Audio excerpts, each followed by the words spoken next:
Good afternoon, Steve. We are now live. You may begin. Hello. All right. All right. Good afternoon, everybody. I call this meeting to order. This is the regular meeting of the Board of Trustees of the Canutillo Independent School District. Today is November 17th, 2020. The time is 3:11 p.m. The meeting was scheduled for 3 o'clock. Before we get into the meeting and call roll, I want to first indicate that on March 16th, Governor Greg Abbott granted a request by the Attorney General, Ken Paxton, to temporarily suspend a limited number of open meetings laws to the extent necessary to allow telephonic or video conference meetings in response to coronavirus COVID-19 pandemic. And in accordance with those suspended rules, we do certify the following: that the notice of this meeting has been posted online for at least 72 hours. Although members of the board are not all gathered in a central physical location, we do have a quorum in attendance at this meeting by telephone call, internet access, and in person. We are meeting by use of both telephonic conference call, online access, and through the use of email link for questions that may be submitted by the public. If a member of the public submitted written comments in advance, the board president or a member of the administration will read the comments into the record before or during the board's consideration of that item. If you would like to provide comment at a future meeting conducted by video conference or telephonic call, please follow instructions on the meeting notice. The open forum was also suspended as part of the rules that were suspended by the governor, but Canutillo, for the last two meetings, has put an open forum item on the agenda, and we will allow open forum, but only by email as instructed on the meeting notice. All other meeting procedures will adhere to board adopted procedures to the extent practicable. And an audio recording of this meeting is being made and will be available to the public at a later date. Again, we apologize in advance for any unforeseeable difficulties and ask for your patience as we navigate through these conditions. And if you have any questions about these suspended laws, you can contact the Office of the Attorney General at 888-672-6787 or by email at TOMA@oag.texas.gov. Okay, with that, at this time, if we would please, everybody please stand for the Pledge of Allegiance. And Mr. Payan, can you please lead us in the Pledge of Allegiance to the United States flag and the Texas flag?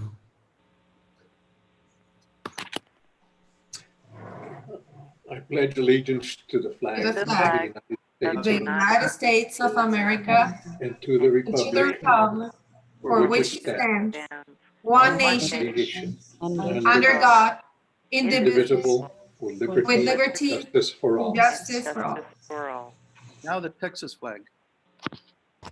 Honor the Texas flag. I pledge allegiance to the Texas, one state, under God, one and indivisible. Thank you, Mr. Payan. And I know that we didn't have a meeting last week, but last week we celebrated Veterans Day. And so we want to put out a congratulations and a thank you to the veterans, not just locally, but our entire country who have served us. We appreciate the service of these veterans. We have many of those here in our district. And as a matter of fact, even some of the local facilities are named after some of our veterans. So we appreciate their service and everybody else's. Sonia, would you please call roll now? Yes, sir. Ms. Brigham. Present. Mr. Coronado. Here. Mr. Payan. Here. Mr. Rodriguez. Present. Mrs. Searles. Here. And Mrs. Trout. Present. Thank you. All right. That takes us to the next agenda item, Sonia. The CISD vision and mission statements. All right. And Ms. Brigham and Ms. Searles, would you please read those into the record for us? Certainly. Ms. Brigham, would you like to go first, please? Yes. CISD ISD is a premier district preparing tomorrow's best today with innovative, future-focused learning opportunities for every student. Our mission is to create rigorous, student-centered classrooms which develop future-ready students to compete in a global economy and thrive in a multicultural world. All right, Thank you. Thank you, Ms. Brigham and Ms. Searles. Appreciate your reading those for us. All right, Sonia, next agenda item. Yes, sir. Item number 2, 2020 elections. A, discussion and possible action to canvass the November 3rd, 2020 election results and consider approval of the order and certificate canvassing the election results. Mr. Blanco. All right, Thank you, Board President Coronado, members of the board, Dr. Galavis, SD Blanco, legal counsel for the district. I'm assuming everybody can hear me okay. If you can't, yes, good Yes. good afternoon. Yes, Mr. we do. Good on the afternoon, screen. Mr. Blanco. Thank you for joining us. Thank you. So we had the election that was held on November the 3rd. And at this point in time, what the board needs to do is go through the election returns and the totals that were provided to us by the county elections officials.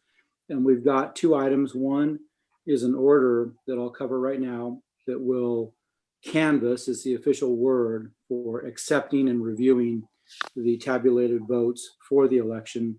Once I go through that, we will ask that you approve an order canvassing the election results. And then we'll also secondarily need to approve a certificate.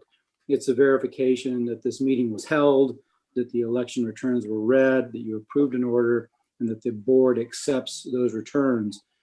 After we complete that process, then we'll go through the process of the swearing in of the board members. So at this time, what I'd like to do is advise the board and those listening that on November the 3rd, 2020, the election was held within the boundaries of Kenny 2 Independent School District, submitting to the qualified voters of the district for members of the Board of Trustees for 4 at-large positions.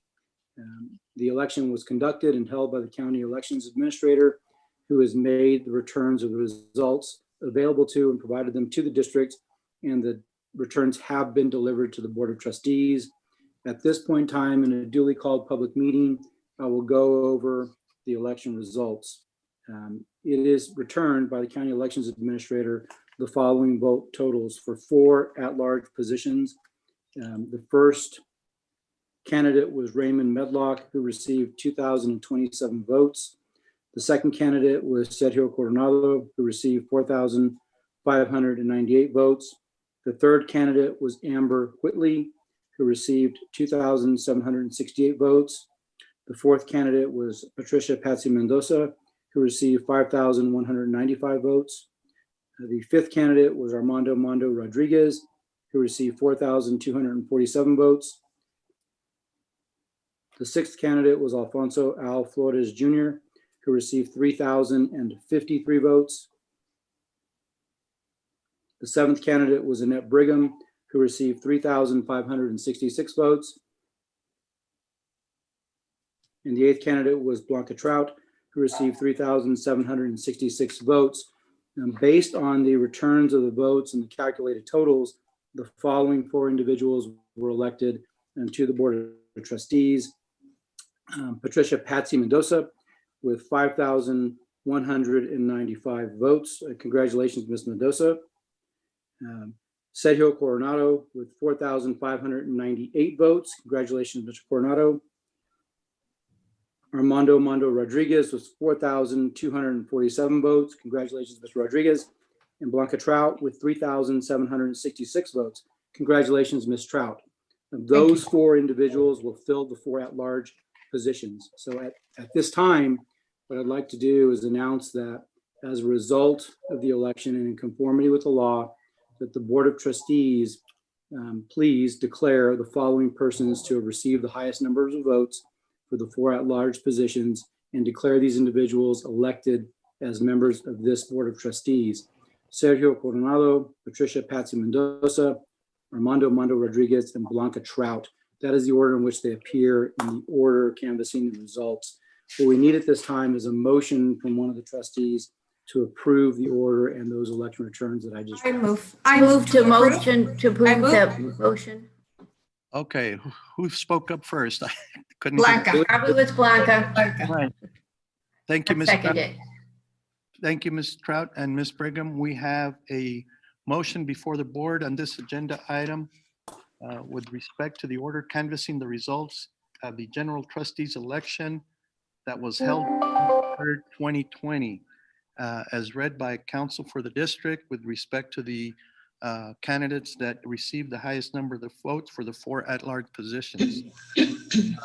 At this time, Sonia, would you please pull the board? Yes, sir. Ms. Brigham, Yes.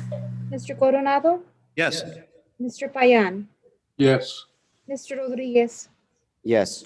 Mrs. Searles, Yes. and Mrs. Trout. Yes. Motion passes.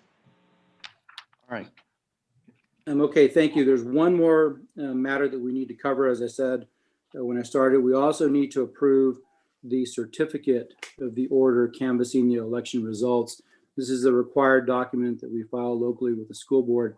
The certificate declares that we just completed the canvass and that the board approved an order on November the 17th, 2020, during the meeting that convened at 3 p.m. The roll call was taken, and I'm going to read this just so that it's clear on the record. The following board members were present: Sergio Coronado, President; Salvador Payan, Vice President; Armando Rodriguez, Secretary; Blanca Trout, Trustee; Lori Searles, Trustee; Annette Brigham, Trustee. All were present for the meeting. There was a motion made, and it was unanimous to accept the order canvassing the election results. And what I need now is a motion to approve the certification that that order was approved unanimously by the Board of Trustees at today's meeting. I move I to so approve. moved.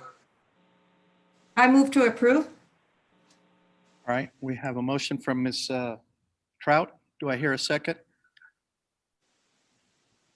I second the motion. All right. We have a motion and a second to approve an order canvassing the results of the general trustees election held on November 3rd, 2020. Sonia, poll the board. Yes, sir. Ms. Brigham, Yes. Mr. Coronado, Yes? Mr. Payan, Yes. Mr. Rodriguez, Yes. Mrs. Searles, Yes. and Mrs. Trout. Yes. Motion passes. All right, and for the record, I am at this point indicating that the ayes passed the motion with 7, noes with 0, nays with 0. I am at this point signing on this 17th day of November as president of the Board of Trustees of the County Independent District, the order canvassing the results of the general trustees election held on November 3rd, 2020. I will sign it and get the secretary of the board, Mr. Armando Rodriguez. Mr. President, you had 6. Excuse me? Oh, sorry. You had six trustees. Yes, sir. I stand corrected. There was 6. Dr. Galaviz, thank you. Thank you. I can't seem to count this afternoon. That's okay. All right. I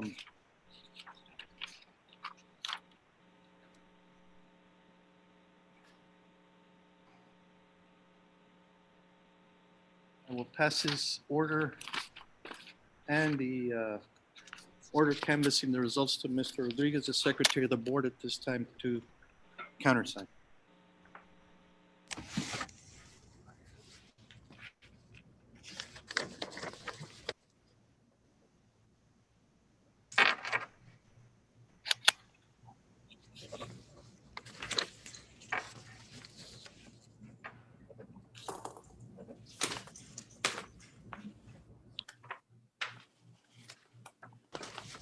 It's official. Congratulations.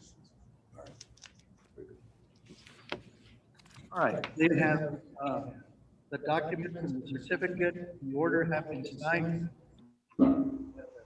President and secretary of the board, and the canvassing, the results and certification of those results of the canvassing is now official.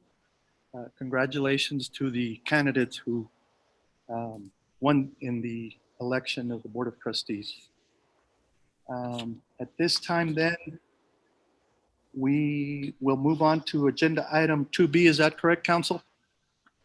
Yes, so at this time, what we're going to do is discuss and take action to obtain the statement of officer and issue the certificates of election for the newly elected trustees. The last item will be to conduct the oath of office. I do see Judge Carrasco and Judge Fritzie on the call and on the Zoom. Appreciate you all making yourselves available. It's good to see you both. I want to confirm, this is being recorded, and for the purpose of the record, because we're not together, it's a little unusual, obviously, because of the COVID situation. Normally, these activities will all occur in the boardroom with everybody there, and you all have participated before where you would sign the documents.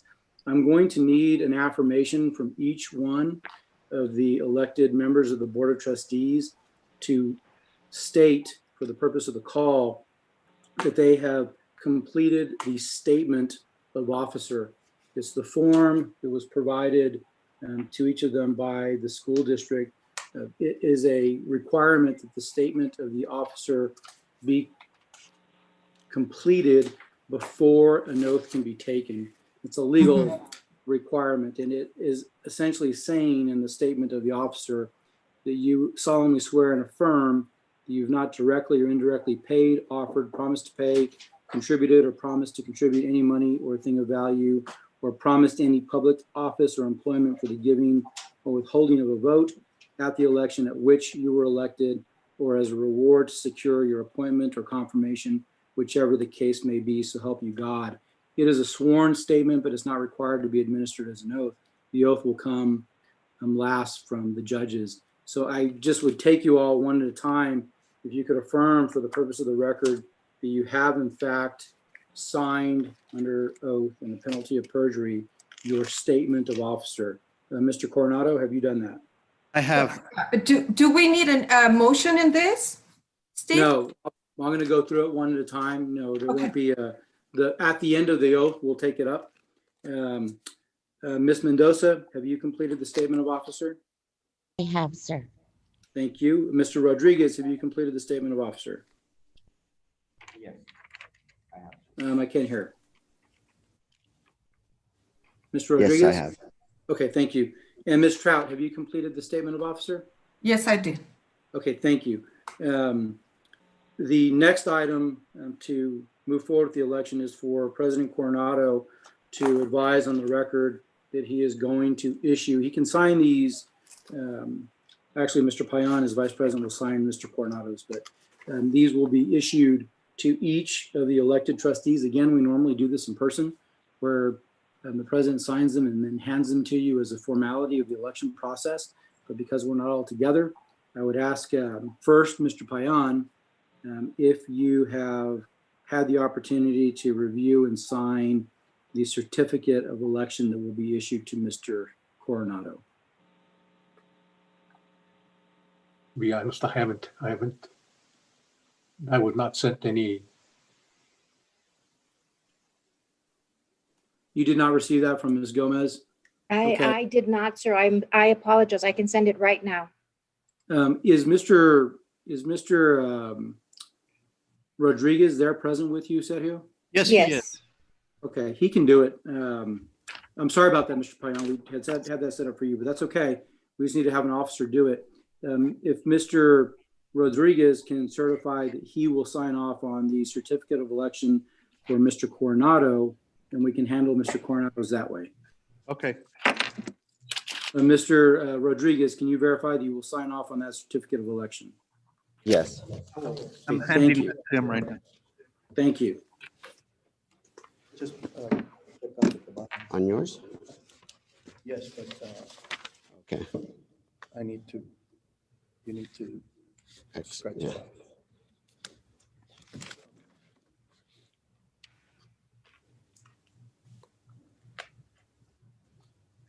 Okay, the next one in the order would be Ms. Mendoza's. If Mr. Coronado can verify for the record that he has signed off on the certificate of election that is to be issued to Ms. Mendoza. Council, as we speak, I am signing The one for Ms. Mendoza. It is signed. Thank you. And then the next one would be the certificate of election to be issued to Mr. Armando Rodriguez. Can you verify that you will sign off or have signed off on that as well? All right. On mine, I would have, At this time, I am signing Mr. Rodriguez. And it is signed.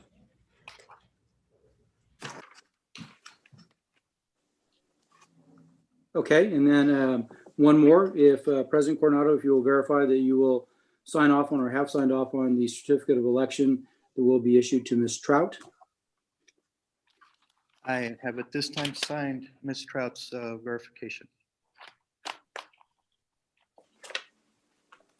Okay, and that takes care of the formal paperwork. Now we can move on to the oaths of office. I'm not certain if one or more of you are being sworn in by different judges. I know that we're lucky to have both Judge Fritzie and Judge Carrasco here. So because we're doing this virtually and we've set up a basic structure for that to happen, I would prefer that each one of the elected trustees be administered the oath individually rather than as a group, because we're on Zoom and when we speak as a group, everybody speaks over one another and nobody can really hear it. So if we could go one at a time through the oath of office, starting with President Coronado, Sergio Coronado, if you would be administered the oath.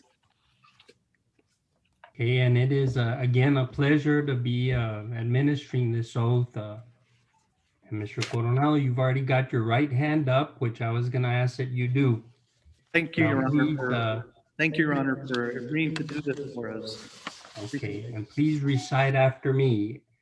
I, and then give us your name, Sergio Coronado, do solemnly swear or affirm do solemnly swear or affirm that I will faithfully execute the duties of that I will faithfully execute the duties of the office of the Canutillo ISD Board of Trustees the office of the Canutillo ISD Board of Trustees of the state of Texas, of the state of Texas, and will to the best of my ability and will to the best of my ability preserve, protect, and defend preserve, protect, and defend the Constitution and laws of the United States the Constitution and laws of the United States and of this state, and of this state, so help me God.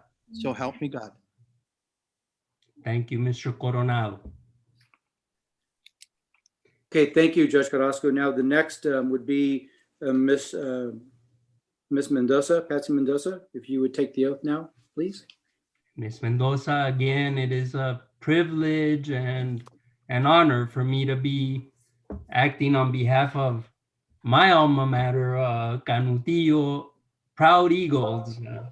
So again, with your hand raised, repeat after me. I, and then give me your full name, Patricia Mendoza, do solemnly swear or affirm do solemnly swear or affirm that I will faithfully execute the duties of that I will faithfully execute the duties of the office of the Canutillo ISD Board of Trustees the duties of the office of the Canutillo ISD Board of Trustees of the state of Texas, of the state of Texas, and will to the best of my ability and will to the best of my ability preserve, protect, and defend preserve, protect, and defend the Constitution and laws of the United States the Constitution and laws of the United States and of this state, and of this state,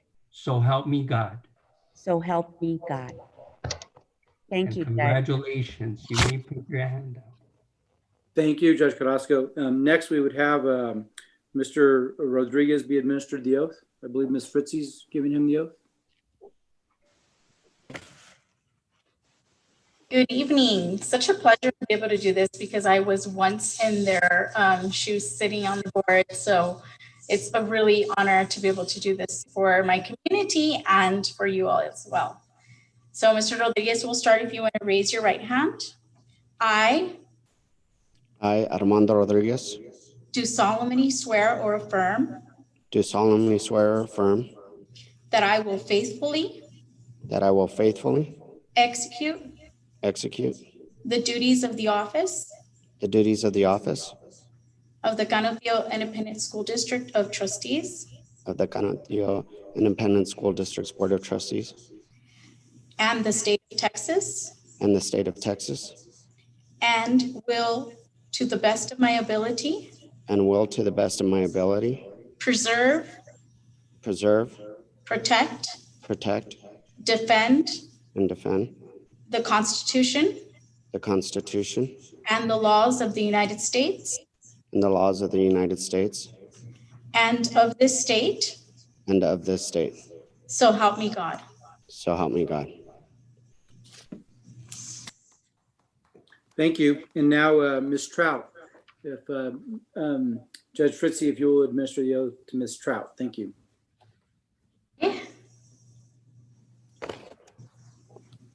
I, and then say your name, Ms. Trout, I, Blanca Trout, do solemnly swear or affirm do solemnly swear or affirm that I will faithfully that I will faithfully execute execute the duties of the office the duties of the office of the Canotio ISD Board of Trustees of the Canutillo ISD Board of Trustees and the state of Texas, and the state of Texas, and I will, to the best of my ability, and I will, to the best of my ability, preserve, preserve, protect, protect, and defend the Constitution and defend the Constitution and the laws of the United States and the laws of the United States and this state, and this state, so help me God.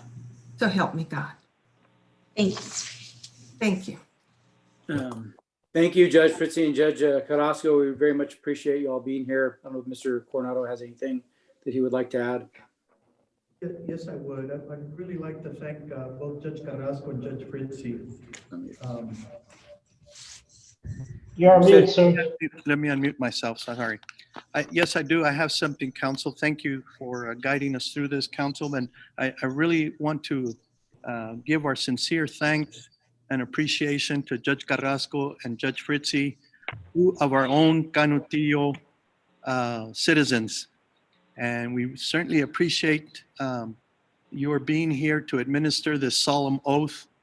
We thank you. We know y'all have taken the same similar oath on your elections.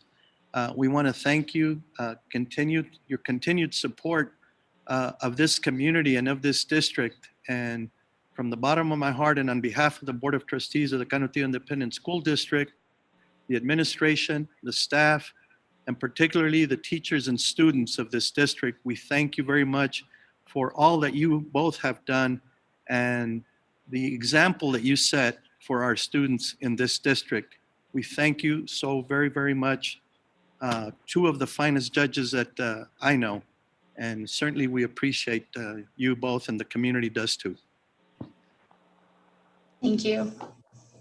And thank you very much. I pray, like I say, that all of you just have a blessed, blessed Thanksgiving with your families and that you all keep safe and sound. Y Same to arriba you, las Judge. águilas, ¿verdad? Your Honor. Arriba las águilas. Arriba. Same to you. Thank you Thank you, very Judge much. Carrasco. Thank you, Your Honor. Thank you. Bye. Goodbye. Your Honor. Thank you, Thank Judge you. Fritzie. Appreciate that. Thank you so much. So, Ms. So Ms. Brigham, before we get on to board business, Yes. do you have some parting words? Like, Hello, Dr. Galavis, how are you? good, how are you? I wish all of you very good luck.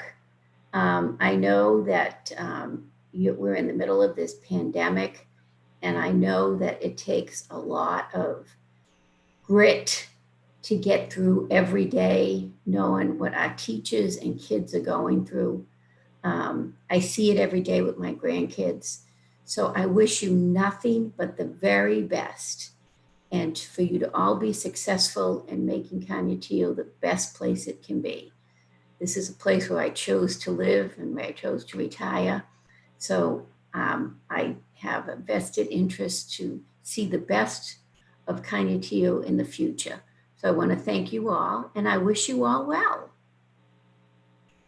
Thank you very much, Ms. Brigham. We appreciate your service to this community, to the board, and to the district. And thank you again for your service.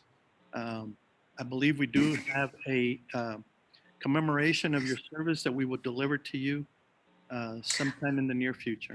That'd be fine, sir. Now you all take care and have a great Thanksgiving. And please, please do not be the 1 in 24 in El Paso that get sick. So take care of you and your families. Thank you very much, Ms. Brigham. Likewise, we wish you the Okay, best. take care. Ms. Searles. Yes, I'd like to say goodbye to Miss Brigham. Goodbye, Miss Brigham. It's been a pleasure and an honor to serve with you. Thank you for volunteering after, over and above your job here. We all appreciate all the expertise that you've brought to the board over the years. Thank you very much, ma'am. Most welcome, and thank you. And happy Thanksgiving. Thank you so much. Best to your family. All right. Anybody else? Okay, thank you. I'm going to figure out how to exit, okay? Anybody Mr. else? President. All right. Thank you, Ms. Brigham. We appreciate you. Take care. All right. Okay, that takes us to the next agenda item. No motion necessary on that last item, everyone. I think before I go on? no motion. I think No. he says No. action. No. No, the action is the oath of office that's administered to Thank each you. of them. So no, it's not a board vote item. Thanks. All right. Thank you, Steve. All right, that takes us to the next agenda item, and that would be the open forum. Administration, do we have any comments from the board? I mean, from the Yes. community? With Yes, Board President, we have two. Ms. Liza, could you read them, please? Good afternoon, board. This is Andrew. I will be reading the comments in open forum today. We have two comments. First comment is from Lily Garcia. Hello, my name is Lily Garcia, and I am currently class president of the 2023 at the Canutillo High School. A few days ago, I started this petition called Homework Freeze for CISD students. The reason I decided to start this petition is because, truthfully, homework during a pandemic is really stressful and hard. And not only would I, but so would the community from the CISD would appreciate it. In my case, my family consists of a single mom and 4 kids.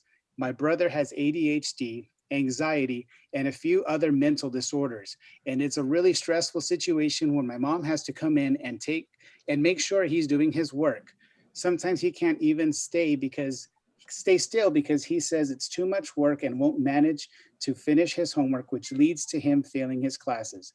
Both of my sisters tend to complain that they have too much homework and sometimes stay up late nights trying to finish before the deadline because they don't want to fail.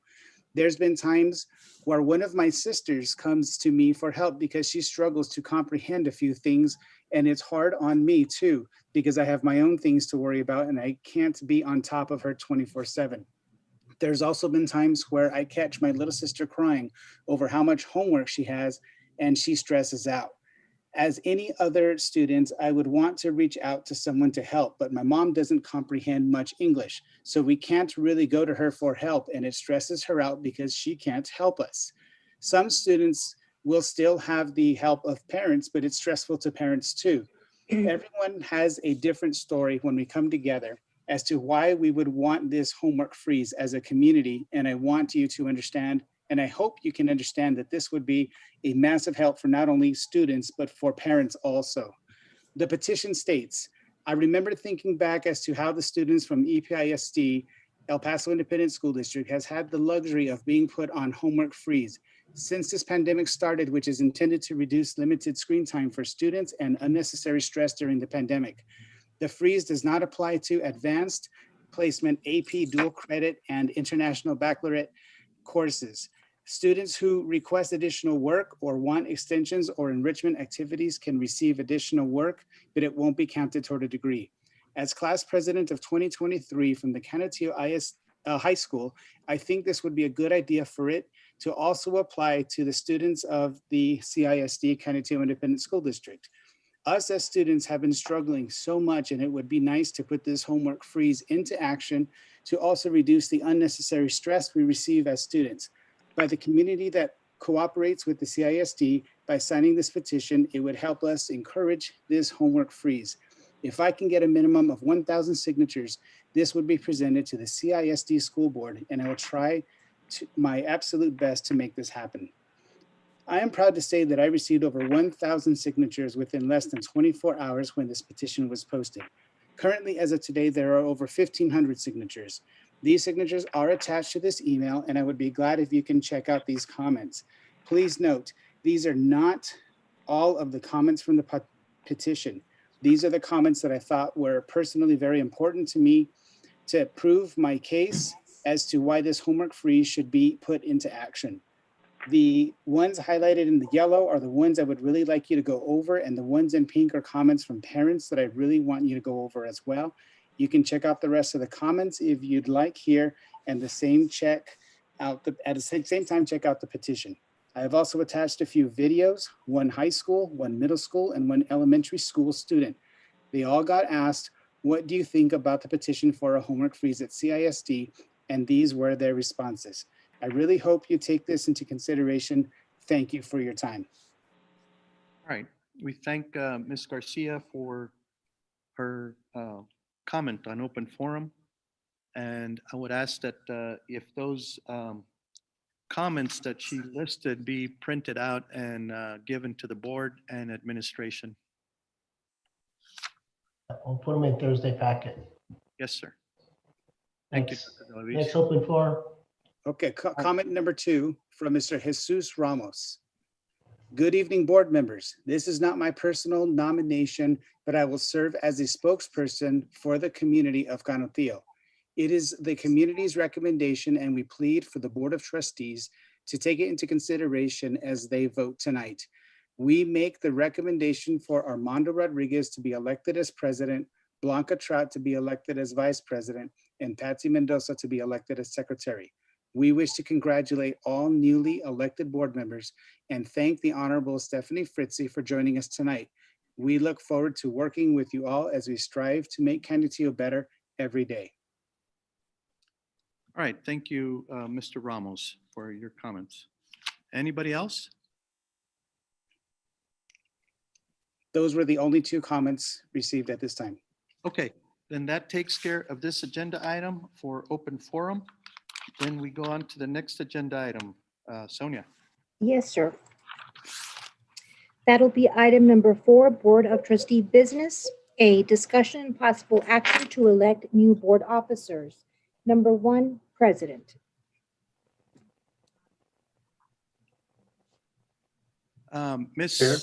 Miss Mendoza. I believe you're on mute, Ms. Mute. Mendoza. I think you're on mute, Patsy. I'm sorry. I'm getting to learn how to do this. I would like to nominate Sergio Coronado for the office of President of the CISD Board. I'll second that. All right, thank you, Ms. Mendoza and Ms. Searles. Do we have any other nominations for the office? I would like to, Mr. President, I would like to nominate Armando Rodriguez for board president. All right, we have a second nomination for Armando Rodriguez for board president. I'll actually decline. I need to focus on TASB and some of the NSBA stuff this year, but it means a lot to me, especially from the community. And thank you, Ms. Trout. You're welcome, sir. All right, thank you, Ms. Trout and Mr. Rodriguez. All right, hearing that, we have any other nominations? Okay, hearing none then, does that complete the nominations for the office of president? Okay, hearing nothing from the board, then I will at this point then take up a motion on agenda item A1. I make a motion, Sergio, that we verify that nomination. And I second. All right. I second the motion. All right, we have a motion and a second to vote for the office of president. All those in favor? Aye. Aye. Aye. All those opposed? All right, then the office of president of the Board of Trustees of the Canutillo Independent School District has been filled at this time. We will go on now to agenda item 4A2, the office of vice president of the Board of Mr. Trustees. Chair, Mr. Payan. I'd like to nominate Mr. Armando Rodriguez for vice president. All right, No. Mr. Payan, would you take it instead? I'm sorry? Would you take the office of vice president? Yeah, okay. Okay. right, so, Then I'll I second second. that. I second for Mr. Payan. okay, so there's a nomination for Mr. Payan to be the vice president of the Board of Trustees. Any further nominations? Okay, then having the nomination of Sal Payan, for vice president of the Board of Trustees, all those in favor? Aye. Aye. All those opposed? All right, the motion or the election of the office of vice president has this time been filled by the Board of Trustees. Mr. Sal Payan is the vice president of the Board of Trustees.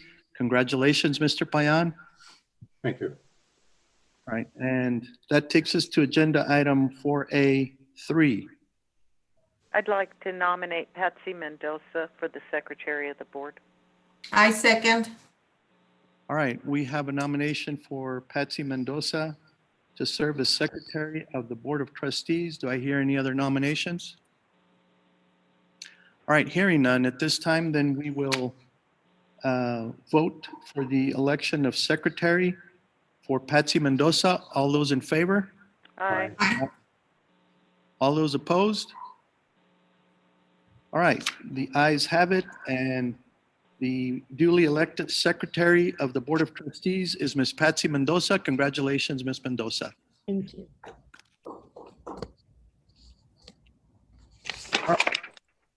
That takes us to the next agenda item, Yes, sir. 4AB. Sonia. Yes, sir. Discussion and possible action to approve a resolution requesting an accountability waiver, specifically requesting a waivering of STAR, TELPAS, EOC assessments, as well as extending the waiver to include T-tests, teacher evaluations for the 2020-21 school year. Mr. Rodriguez. All right. I believe you all have the resolution present and a letter from our State Board of Education member.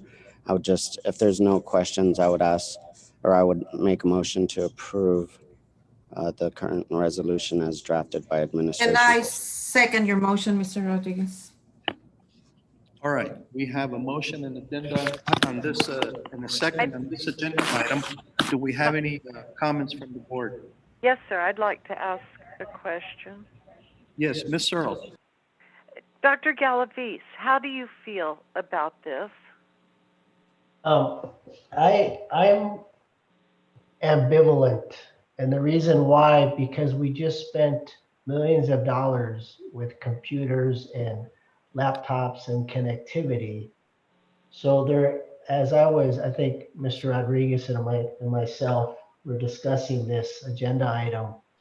One of is we have to know, where are the kids now? Like, why are we doing all this if we're don't do evaluations, don't do some sort of assessment? Yes, sir. So it's, why don't we all just pack up and go home? So I guess I'm ambivalent, because I want to be accountable. And I know those teachers, they've been working really hard, and principals, they're there every day. So it's imperative that we know where that kids are learning, that they're learning something. Yes, sir. I understand. So I think that's where I am on this. Okay.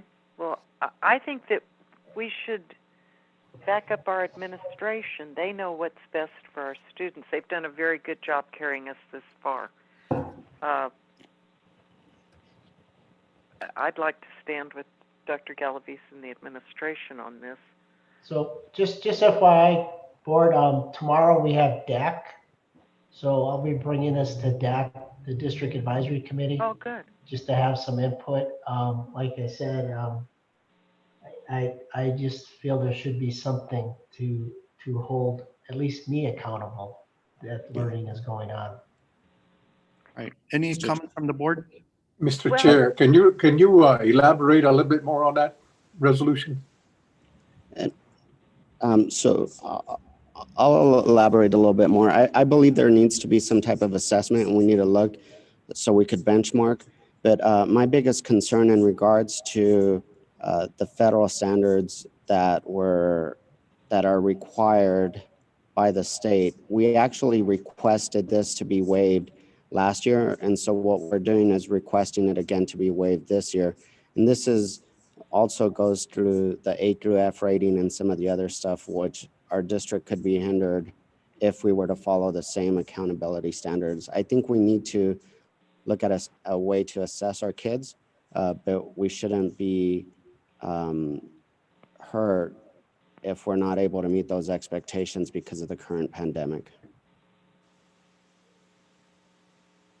Mr. Payan, anything further? No, I just, and personally, with my granddaughter and everything that's going on, it's very difficult. And, we just heard the comments of that young lady, the struggle that people are having with the coronavirus and everything else. And I mean, it's a tremendous challenge for a lot of people trying to get some sense of normalcy and trying to do homework and trying to do the schoolwork and the teacher's challenge, trying to address the issue of instructing the kids and everything. And I can see Mr. Rodriguez's point, but I do agree that some way, shape, or form, we need to hold somebody accountable in some form. I understand it's very difficult right now. And I agree with Mr. Rodriguez. I don't know. I'm struggling with that. Okay. Anybody else on the board? Let me give you my take on this, guys. I agree with Mr. Rodriguez. There is some issues. If you'll notice some of the ramifications that were felt by the Houston Independent School District, the majority of their schools, passed the, I guess, for lack of a better word, the accountability standards for their schools. But if you don't, pass or get on one of them, the whole district gets punished. And that's just very unfortunate to have it the way that the state has structured this accountability on this issue with respect to the F ratings. I think what they've done is an improvement from what we used to have, but it's certainly not an ideal situation. And so I think what we need to do is ask them for, I do think, and maybe we can ask administration, see if there's something else that they can do with respect to getting, because I do want to see how our students are doing. Mm-hmm. At the same time, I don't want to see that our students and the district get punished during these times because of those accountability ratings. And so, and I think we also, Mr. Rodriguez, with your help, you're being on the state board, is that we, that we come up with a different accountability rating, or to modify what we have. I know what we have right now is a great improvement from what we used to have before, but I think we need a modification of that accountability. And so at this point, I'm ask administration if there's something else they can do with respect to giving that other exams that can be taken by our students without it having to be a state accountability test that would could possibly hurt us. Right now, we're going to be giving the middle of the year assessment. So because again, we want to know where our kids are, because we're having parent-teacher conferences going on right now. And as a parent, you want to make sure that your child is learning something. Yes, we understand it's a pandemic. However, but we still have to be accountable to our kids' learning, because once hopefully this vaccine comes fast, Operation Warp Speed, and next year we're at a different point. But this child is one day who's in 9th grade, 5th kindergarten is going to apply to medical school and law school, and going to apply to Harvard or UTEP or UT, and no one's going to really care about the pandemic. So we're going to have to push forward. And I agree about the accountability from the state, because we're at a different, it's not normal, but we still have to be accountable to the learning of our kids. Mr. Chair, Mr. Payan. what are the school districts doing? Is it a fair question? No, I think everyone has different internal assessments, Mr. Payan. So what we could do is we could get our team together, as Mr. Coronado is suggesting, and come up with a game plan and present it to you all in December. Because at some point, the state is going to ask you, yeah, you want to waive this, but how are you going to guarantee kids are learning? Learning. And if a child if a child's in 1st grade and they started at 1, and this is what, December, so it's 1.5 in a norm reference test. So did this child learn 1.5 first year in 5 months of learning? So we want to measure that against the teaching. And right now we're in a resilient school. We've been picked by the state of Texas to study our remote learning. So Ms. Rocha, Dr. Rico, and Dr. Kearney and I have been meeting weekly with a company called Bellwether, a consultant that specifically targets remote learning. And we're getting ready to launch it in January, because we've been planning. So, but we can put something together next month and bring it to the board. And so that it kind of goes back to having our own report card, if you will. So it is an opportunity to develop something like that.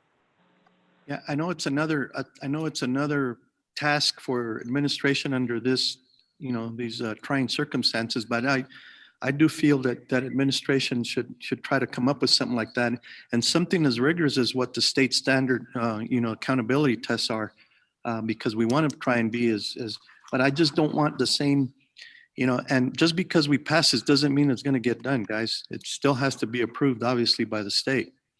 But I think in light of what's happening, I think our administration can certainly try to come up with something. As a matter of fact, I don't see why Region 19 couldn't help in this regard, Dr. Galaviz. You're right. Actually, I'm meeting with the commissioner tomorrow to talk about academic interventions, and we're also meeting it as a region.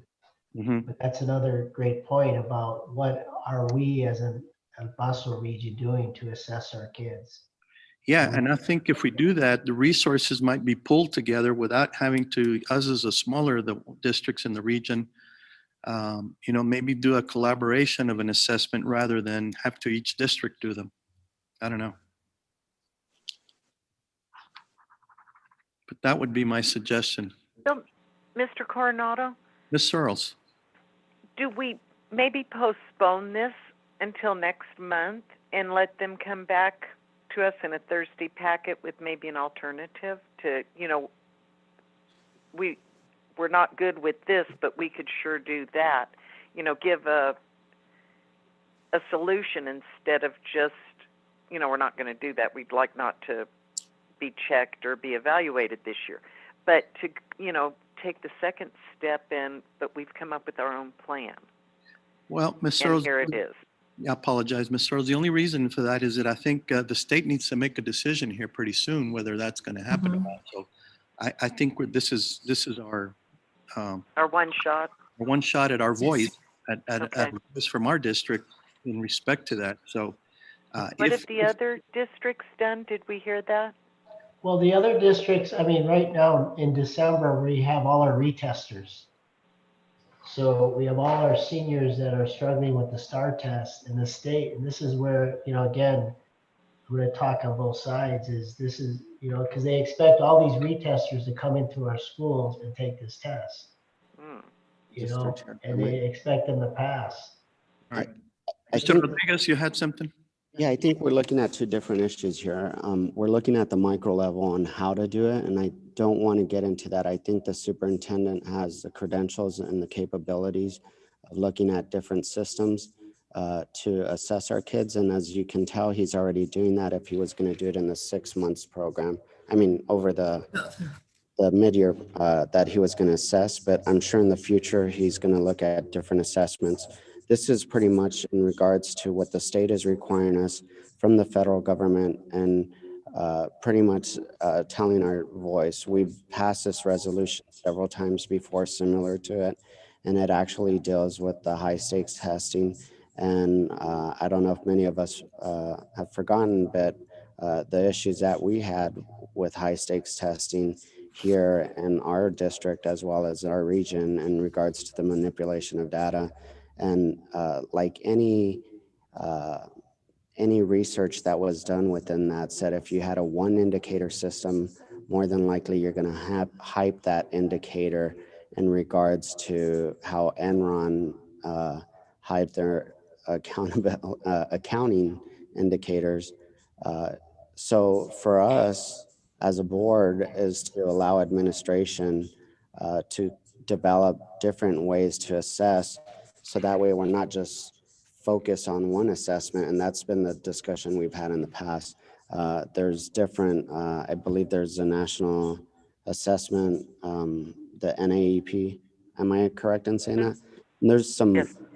there's some other programs that the district could look at. So we're not just looking at one indicator, but that's a completely different. This is just on the policy perspective, us as policymakers telling our state and federal policymakers that we need to look at different ways of assessing our kids, and we need to make sure that the high stakes testing is not that one indicator. And we've said this before, so it's just a policy recommendation to our state and federal, which we know sometimes they don't listen, or many times they don't. But it's just a resolution to provide that and give our local delegation our thoughts about it. Thank you, Mr. Rodriguez. You know, what we're talking about here is the testing. We still have other indicators that we are, or accountability items that we are graded on because of the new accountability standards with respect to career, military, getting people ready for the military, certifications in career technology. So a lot of these, and that's what my point was, that I think we need to get the state to, you know, we have a better accountability system now than we used to have, but we still have some of the vestiges left in that accountability system with regard to the high stakes testing. And so I think we need some other kind of modification. You know, I wish in the future that we would get a requirement that we get all of our kids a certification in some kind of career that might be able to serve as an accountability with a certification rather than this high stakes testing, you know. People that go to college and they come out, they don't have an accountability test. What their accountability test is that they take a certification exam in whatever their career is. Higher education doesn't have an accountability exam. It's the certifications that count. Yeah, they have their grades and their courses, and they have different, you know, it's a little bit different, but it's still the same thing. They don't have an accountability exam. And we still have this high stakes testing. I wish in the future we could replace it. It's something similar to the accountability. We have different items of, but I think one of those would be a career technology certification that could be applied to, you know, almost any career that they are going to follow, even in for college and university or even post-grad degrees. So and that's my position on this. I think we ought to pass this resolution. Anybody have any further comment? Okay. Hearing that, is there a motion? It is Is there a motion? Yes, sir. second already. All right, there's a motion and second before the board on this agenda item. Sonia, please poll the board. Yes, Mr. Coronado, Yes. Mrs. Mendoza, Yes. Mr. Payan, Yes. Mr. Rodriguez, Yes. Mrs. Searles, Yes. and Mrs. Trout. Yes. Motion passes. All right. Thank you, board. Thank you, Mr. Rodriguez, for bringing that, and administration. All right. Yes, sir. Item C, discussion and possible action to address current compliance with TEA Corrective Action Plan. All right. Mr. Andrew, can you bring up the dates that Ms. Haloma, can you bring up on the screen, please? Yes, sir. So board, I was asked by Mr. Coronado to get dates from Ms. Haloma for the spring because we are still under the cap for TEA. Yes. And she gave me 3 dates, and this is, here they go. Thank you.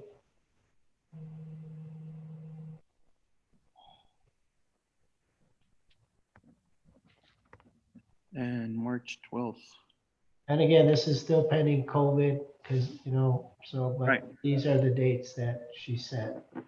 Okay. Now, before we ask the board members what's their preference, do we have any conflicts with anything coming up for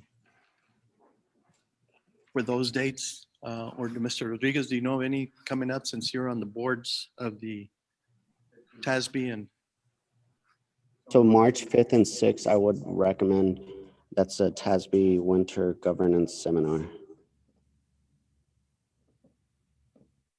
So I would recommend we delete that, and then my calendar is available and/or I'll make it available for the 12th and 13th of either February or March. Okay. All right. Anybody else have any potential conflicts? No? Mr. President, I would like to take it the sooner the better. I think February the 12th and the 13th is a good date. I don't know if it's interfere with someone else, but Yeah. we better take it. All right. I'll ask the board at this time. Does any members of the board have any potential conflicts with the February 12th or 13th? Mr. Chair. President, oh, go ahead, Sal. Sal? Yeah, I would rather prefer if my preference would be March 12th and 13th. That would put it out further out, and we would know for sure more about where the status is on this COVID and the vaccines and all of that. Okay. I understand the bottom statement that guidelines will be followed and workshop only if it's safe for all participants. But and personally, that's me speaking for myself. I would rather delay it as long as possible so that we know for sure that where the status is of this COVID issue is, and that we're going to be safe and we're going to be able to get through it. I understand the vaccines are coming. I'm hoping I'm one of the first ones to get it because of my condition, my age. But my preference would be March 12th and 13th for the sole reason of delaying it as long as possible because of the progress of this pandemic. All right. All right. Thank you, Sal. And certainly that's something we do probably need to take into consideration. Anybody else from the board? I Doc? would echo what Mr. Payan said. All right, Ms. Searles. I Mr. Rodriguez? just want to make sure that if it's going to be March 12th and 13th, we can't push it back any further. That's one thing. And I've talked to Dr. Galavis about doing some team building. There's some leadership programs, but I think now more than ever it's time for our board to heal. And I would like to see that as part of this program. But I guess to come up with some options in regards to that. Okay. All right. And I agree. Dr. Galaviz, when is the date, the deadline that we have? The end of March. End of March. Okay. All right. So you know what? I don't mind doing the 12th and 13th. If you can ask if they have a backup date after that, Dr. Galaviz, because that way, if for some reason something happens, we don't run up to the issue that we're not going to be able to comply. We don't have that, that luxury of having to reset that date. I agree with Ms. Trout about, because if you keep pushing it back and then the 12th and 13th, because I know there's going to be people flying in. So you may want to start with the first weekend in March. I know you talked about governance, but to me, this is a priority over governance because this is a cap. So the sooner you can get it out of the way, Totally. the better. So my recommendation to take March 5th, 6th, 12th, 13th, and just keep going down the rest of the Friday, Saturday. Okay. Yes. Let's make it now March 12th and 13th. That way we all put it in our calendars. We all know. But Mando, you know that March 13, 12 and 13 is kind of just in case something happens, someone gets sick or whatever, we won't be able to comply. Yeah, but then Very. Move And it then back. we could have another chance, which is March the 12th, but well. Well, there's I'm just saying let's set there's still 2 more weekends after that. I'm saying let's set a date. Everybody was okay with March 12th Okay. and 13th. Okay, then we go That ahead. way, and if not, I mean, we're gonna have to be like, you bring your doctor's appointment slip if you're gonna, but we need to get this done. All right. All right. So Okay. I'll make a motion to go with March 12th and 13th. I'll For second that motion. LSG face-to-face training. We have a motion and a second. Before we do that, is everybody fine with that date or prefer a different date? Board members, speak now, or I want to make sure that there's no conflicts right now that you foresee right now at this time. Speak now or forever hold your peace on this March 12th and 13th. So we want to make sure that we have this in stone. And the training is going to be face-to-face, Region 19. Is that correct, Mr. Chair? It is in person. I think. Region 19. Thank you, Dr. G. Yeah, in person, Region 19, Mr. Craybill pretty much laid down the law. We have to be present in person. I have a question. Ms. Mendoza. Mr. Coronel. When does, and it's hard to see that, spring break fall into this? It is the next week, Ms. Mendoza, the 15th through the 19th. Okay. I'm good with March 12th and 13th. All right. Anybody else not good with that date? Okay. We have a motion and a second by the board. Sonia? Yes, sir. Mr. Coronado? Yes. Mrs. Mendoza? Yes. Mr. Payan? Yes. Mr. Rodriguez? Yes. Mrs. Searles? Yes. And Mrs. Trout? Yes. Motion passes. All right. And along those lines, Dr. Galaviz, I know I've asked that I think what we need to do is before even that date, that I think we need to do, usually we sometime during the year, we have trying to have a meeting of, for the board, team building. I think what we need to do is maybe have something set a lot quicker.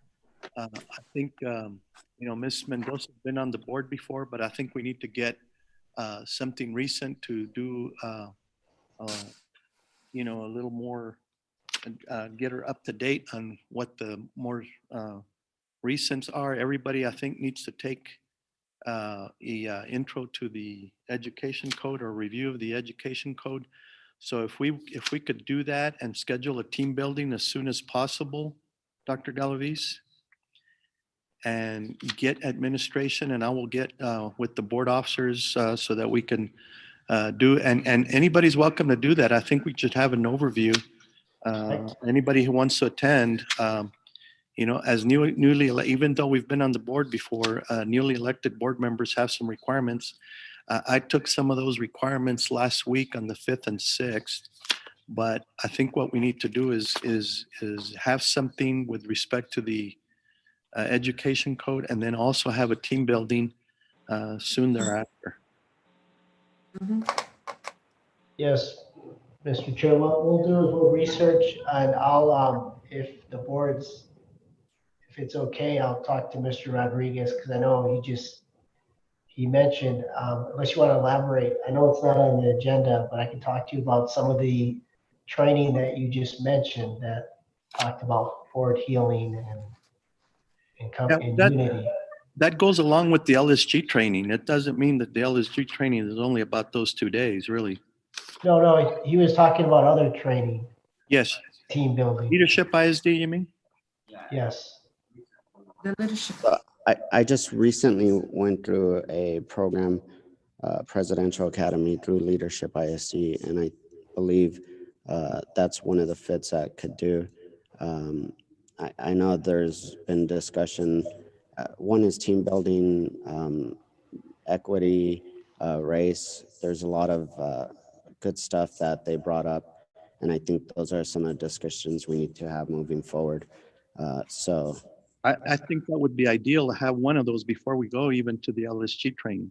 yeah, and what I would recommend too is hopefully by January, we would have the full board fully seated, and we could do that training in January. Then this will move us into February or March. Okay, we'll come in December to give some training options, and then I guess look at your schedules in January and when you want to, when you can meet. Right. I suggest we do that so we can be ready. And I think what we need to do because of that, I think we need to act with a little more, and I guess we'll get to that agenda item about filling the vacancy on the board so that we can, there'd be all 7 of us going through the training, so. Yes, sir. Okay. All right. With that. You had a motion. I think there's a motion from Mr. Rodriguez to pick. Did we already pull the board? Yes, sir, we voted. And we voted. Oh, okay. Yes. So My bad. that takes us to the next agenda item. Yes, sir. Item D, discussion regarding next steps to address facility master plan. Mr. Vasquez. All right. Bruno, good afternoon. Yeah, Bruno, David, Dr. Peterson, Oscar, Dr. Rico, and Martha Pekarsky, please. And Liza, Miss Liza. Go ahead, Mr. Bruno. Good afternoon, Board President Coronado, board members. Ms. Mendoza, congratulations on your election. Dr. Galaviz and Canutillo community. I want to provide an overview status of the facilities master plan. ADM, our facility master plan consultant, continues to make progress with the facility master plan, and they are done with the initial site inspections of all district buildings. They listed all deficiencies. They also created a list of recurring themes, and these are items that in general are repeated on various campuses. For instance, one of them is the state of our parking lots and how they need some attention. Andrew, if you don't mind going to the third slide, please. Yes. We also struggle with older plumbing systems at various campuses. Some classrooms still have chalkboards, things like that. Additionally, we've identified some future facility needs Next slide, please. Amongst these, we're considering a new career and technical education building, a new surplus warehouse building, safety and security upgrades for all the campuses, technology items, and some other things. Next slide, please. Mr. Chair, Ms. Trout. sorry to interrupt. Mr. Bruno, do we have the previous screenshot that you're sharing right now? Do we have it here in our board book? Yes, it's in there, Ms. Trout. Is it here? Thank you, Mr. Chair. Yes. Thank you, Mr. Bruno. This is a, yes, and this is a very general overview. We didn't mean to go into specific details because of what I'm about to explain in the next couple of slides. Actually, Ms. Trout, let me correct that. No, because the only thing we uploaded was the facility master plan, and this was just given to me today. This is very hesitant to show this because it's not completely done. Exactly, because it doesn't sound familiar for what I checked. If you don't mind, Dr. Galaviz, can you go back one slide before, because I would like to see the priorities that Bruno was talking about. Yeah. About the new building for the future. There you go. Thank you. So these are not the priorities, Mrs. Trout. Oh, but these are the future facility needs. This is just a preliminary list. Preliminary list. Of what we've identified so far. Okay. But part of the reason for coming to you with this presentation is because later in the presentation, I'm going to talk about how we're now going to be taking this to the community. The decision is not solely mine or Dr. G's or even the consultants. It's going to be a collaborative effort. So this is just a list of items that so far, with the information that's made available to us, we've been able to identify. That's good. Thank you so much. I took a picture already. Thank you. Yeah, and I thought you were referring to one of the other, the initial site inspection, Ms. Trout. Yes, sir. I appreciate that. Okay. Yeah, sounds interesting. Thank you. All right, now, Andrew, if we can go to slide number 5. Yes, thank you. So we began assigning priority levels to all of these projects.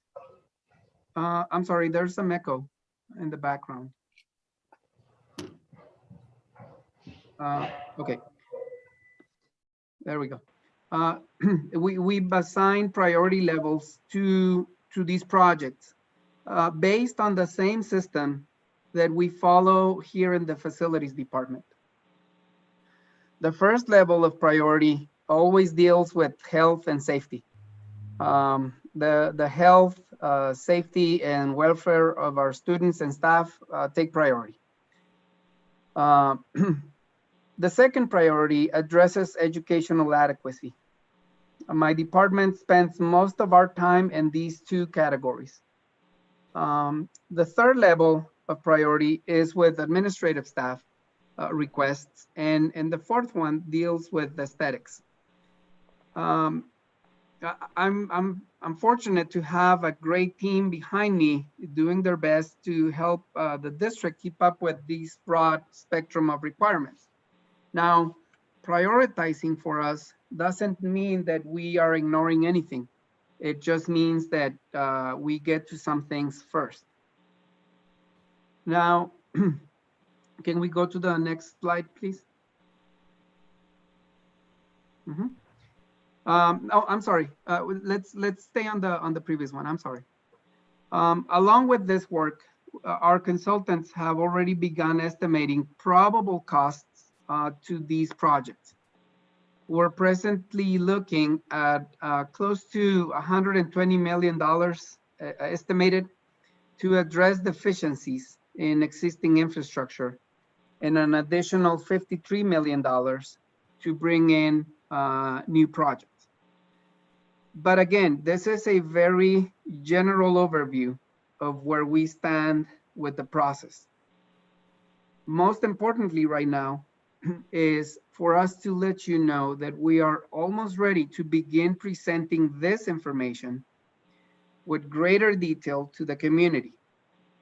I also want to mention that all principals, lead custodians, my staff, the specialists that I have, plumbers, HVAC technicians, and many other people in the district have already provided some input to ADM, our group of consultants. All that information helped them generate the amount of work that's been completed to date. Okay, now we can go to the next slide. Next, we plan to have a series of virtual meetings dedicated to each campus. We want to make sure that everybody's voice is heard because the community input is particularly valuable to us during these early stages. And by the way, ADM will reach out to Ms. Mendoza to also get her input as they've done with the previous board members. You both answered a questionnaire and had a meeting with one of the representatives from ADM. So we want to extend that option to Ms. Mendoza. Her input will be valuable. Then we will hold a series of community meetings, like I said, for every campus, both in English and Spanish. We're looking at available options to present them simultaneously via Zoom. We don't want to have a meeting in English and then a separate day, a meeting in Spanish, where maybe the conversation is, if everybody's at the same time at the table, it's just going to be better for everyone. And we're also looking at using technology options. One of them is called Mural, and it's what you see on the screen right now. It's a way for people that are attending a meeting to paste little Post-it notes on this digital wall. They can make notes, they can add comments, everybody's name is there. And the greatest thing about this is that the information is then recorded, and it's also available for anybody else to see. I really hope that this presentation adequately conveys that the most important phase of this work is about to begin. We are working closely with our PIO office. We want to make sure that everyone is aware of these meetings. We want to facilitate access to them, and we also want to make them engaging. It doesn't do us any good to just throw numbers and lists of projects to people if we're not going to be listening to them. The other important thing that we are working on related to this facilities master plan is laying the groundwork to prepare the district for a bond election. As mentioned before, we're considering new and deferred maintenance projects in the millions of dollars. And so I'm here today to tell you that in my capacity as Executive Director of Facilities, the responsible selection of projects, the correct budgeting for them, and the proper execution and delivery is going to be of the utmost importance. As a district, with the CBAC meetings, with the board members, and with staff, we've learned a lot of lessons, and we want to adhere to a rigorous, disciplined, and based on best practices approach, with the ultimate goal of presenting a bond to the voters on November of next year. Now, an important component of this approach is going to be hiring a bond management company. Under my direction and in collaboration with all stakeholders, they will manage the work of all the contractors working on these projects. They will make sure that we are following the facilities master plan that the board will eventually approve, hopefully.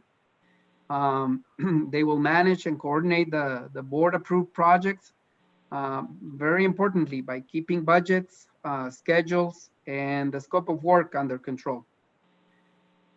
we often say, and I've heard it here in this board meetings, that it does take a village to raise a child.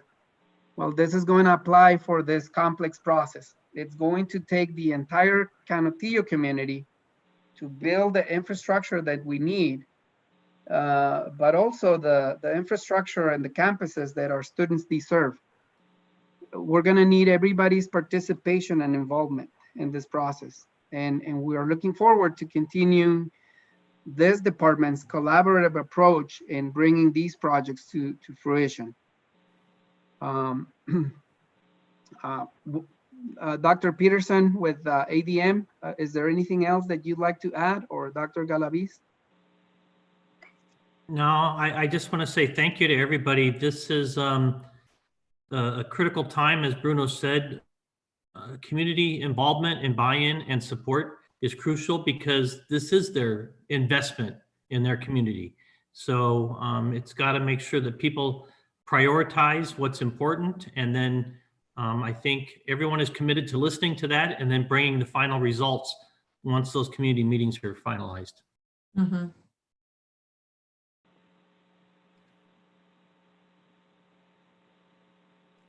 Any questions from the board? Mr. Chair, I have a question, please. Can you hear me, Sergio? I can hear you, Mrs. Searles. You can hear me? Okay. Mr. Coronado is on mute. Sorry, I was on There you mute. go. Yes, Ms. Searles, go ahead. So on the red, yellow, green, and blue page, the by priority building systems page, we've got in the yellow column electrical and lighting, and then we've got in the green technology, equipment, and furnishings, and then we've got in the blue signage and specialties, and we've got numbers with them. Bruno, haven't we taken care of some of these issues? Yes, we have. In fact, this is, I would say this is the second draft. And in fact, I will say this is only the second draft of this condition assessment. The numbers, we continue to update. We have meetings every week. And in those meetings, we continue to update some of the information that is presented. Again, this is not the latest and great, the final. I don't need to say the latest and greatest. I meant to say this is not the final report. It's continuing. So we should see a reduction. We should see some changes. I would say changes, not necessarily reductions, but because again, due to the fact that now, especially now that we're going to go into these meetings, additional projects that we may not have even considered, or that the community may say, no, this is a higher priority than what you're saying about one of the other items. But I guess my point is electrical and lighting. We just spent 1.5 million putting in all LED lighting, correct? Yes, and we would, yes, go ahead. So that should adjust that somehow. Well, my thought. Remember that it's also addressing switches, panels, wiring even, things of that nature. And the signage and specialties, I know we've spent a significant amount of money on that to date. Yes. Should we see a reduction in that? The signage and the specialties is referring more to signage inside the building. We've already made adjustments to account for the expense that we've already incurred in getting the new marquees for the 5 remaining elementary school campuses. Okay, thank you. I appreciate the answer. That's all, Mr. Chair. You're welcome. Thank you, Mr. Rose. Anybody else? Okay, if none of the other board members have the question, I do. With respect to I know you mentioned that not necessarily priorities, Bruno, but I think the board does want to see, not necessarily priorities, but we want to see some items that need immediate attention, not necessarily do priorities. We're talking about things that we need to address before they start causing us further expense down the road. Those Yes. kinds of items. Exactly. Yes. Absolutely. I remember the board had mentioned, it stuck with me, the issue with some of our roofs. Yes. So we have that information recorded. It's going to be part of the discussion. Believe me, this presentation consists of only 6 slides. I'm sure we're gonna be much more in detail when we go to the administrators, to the community, at the different campuses. Okay. All right, good. As long as we, I would like those, a set of those items that the board can address currently, even before we get into the issue of getting a bond. I know we have some money and I know we have some reimbursement coming to us on the laptops and the connectivity, and maybe even a little bit with respect to the LED lighting from the SCORE program. Right? Yes. Okay. And that's another item on the agenda tonight. Okay, so I'd like to see, I don't know if Dr. Galaviz, your administration yet has any of the issues or with respect to any monies that are about to be received for reimbursements or not, and what is the amount we have left to address those things that I guess I would call the fires we need to put out in the district with respect to our facilities. Yes, sir. So do you think that by the next board meeting we could, or do we need a special board meeting that we can do to address these issues if it's going to take a longer time? What we could do is one of the things, we could have a special workshop to really dive into the facility master plan and talk about the priorities. I mean, we're prioritizing, as you can tell, we meet every Friday to talk about, again, with Dr. Peterson. So you let me know, board. We just want to let you know that we're still working on the facility master plan. We have, thanks to Dr. Rico, using software so we can engage our community given COVID, in this COVID era. So it was really just to start the discussion regarding now what. Okay. Well, to that end, I think we probably ought to, when do you think that we'd have a better idea from administration when the board, when we can have a workshop that you can have something for us on those urgency items that I would call? We're ready to go in December. I mean, that's what we're pushing for. We are. All right. Well, then I suggest that we schedule either some kind of a workshop for that so that we can take up those items, and maybe also that can be on the agenda to discuss the funds that we might have available so that then the board can pick from administration's recommendations what the most urgent items that we should address so that we don't end up spending more money down the road on some of these things. So to that end, if you could have a report for the board on funds available from the 10 million of the maintenance tax notes that we went out for, what the balance on that is, and what is expected reimbursement, and more or less when we're going to get the reimbursement from the items of the laptops and the connectivity, and even the small but also much useful reimbursement from the LED lighting we're going to be doing. Yes, sir. So do you think that sometime in earlier December before we go on break? We'll pull the board tomorrow or Thursday. So you all can give us some dates, but we're ready to go. Like I said, we have our drop down December 11th, I think. That's when we want to have this completed. Okay. All right. Any further questions or comments from the board? No, all that I would like to, Mr. Chair, to see if they could put this information to us in a Thursday package as well. Seems so interesting. So yes. On the slides that them are showing to us, so we could see it a little bit more with yes, ma'am.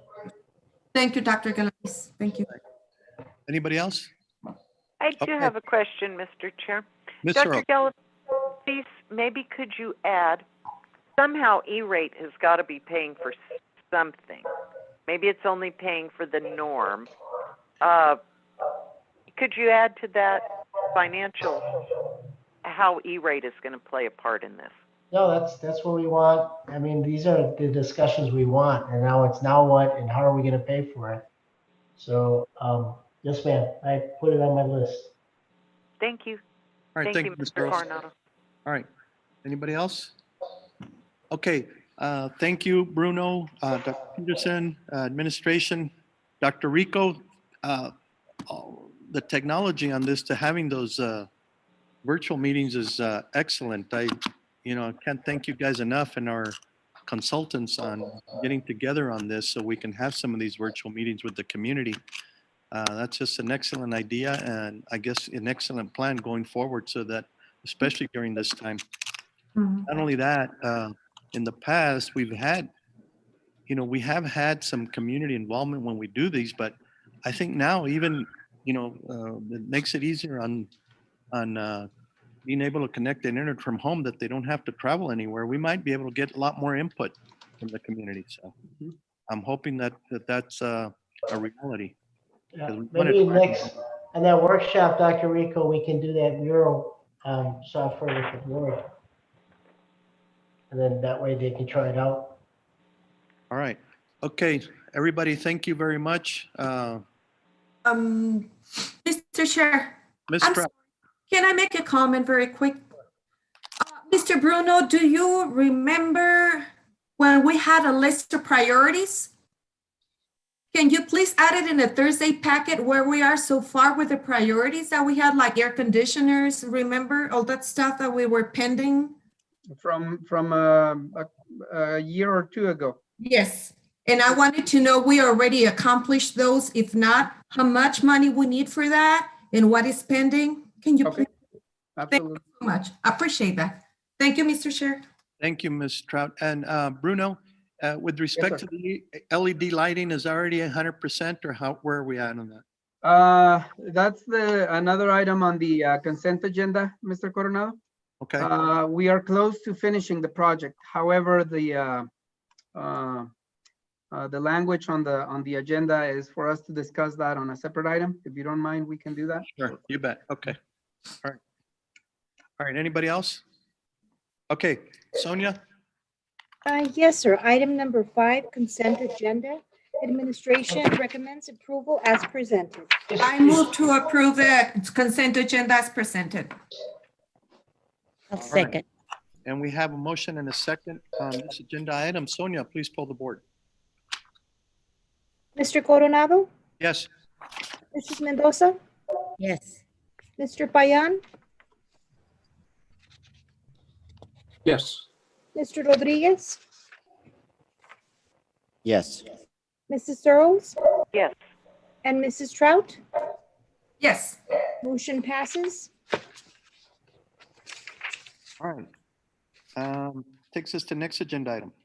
Yes, sir. Item number 6, executive session. The time is 4:49. The meeting to be closed under Texas Government Code Section 551.071, 551.072, and 551.074. A, discussion regarding replacement of trustee Iglesias to include the application process and timeline. Item B, discussion regarding status of possible sale of real property located on Westside Drive adjacent to Garcia Elementary. Thank you, board. President Coronado, before we go into closed session, I want to clear something up on the agenda. Actually, Ms. Searles called me before the meeting to ask a question about the wording of the matter for Trustee Iglesias. It's too broad, and I agree. Ms. Searles asked me the question, and I apologize for not catching it before. The process cannot be discussed in closed session. You can discuss appointment of individual people that trustees may have in mind to replace Trustee Iglesias, who resigned. I don't know if that's the case. We haven't had any discussions about that. That would be the appropriate discussion in closed session. If someone on the board has a recommendation or wants to discuss an individual, that discussion can be held in closed session. The actual process that you're going to use as a board, we've gone through this in the past, to fill that position has to be discussed in the open portion of the meeting after closed session. Just want to make it clear that when we go into closed session, we will only be discussing recommendations of individuals. The process and the timeline will come next in new business after the closed session. All right, and this, that is on the agenda on item 7. Correct. So, okay.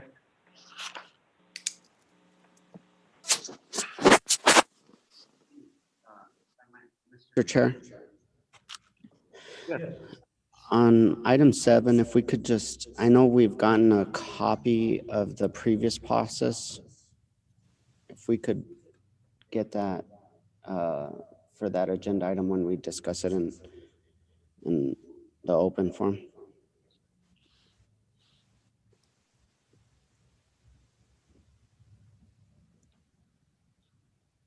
Okay.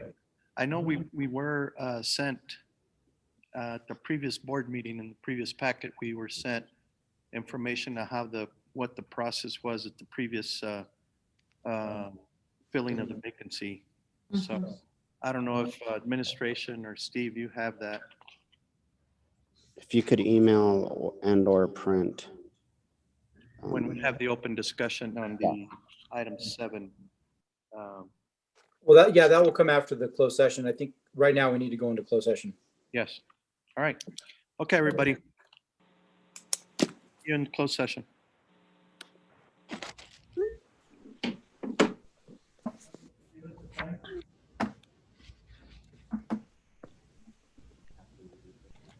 We leave this room.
Mr. Blanco?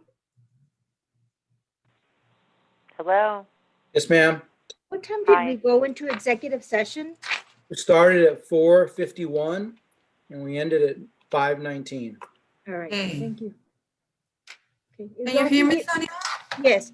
Can you all Thank give you. me a minute? I'm going to go to the boardroom and give them some handouts. And I sent you that email regarding the process, the timeline that I had sent on August 23rd also. So it should be in your emails.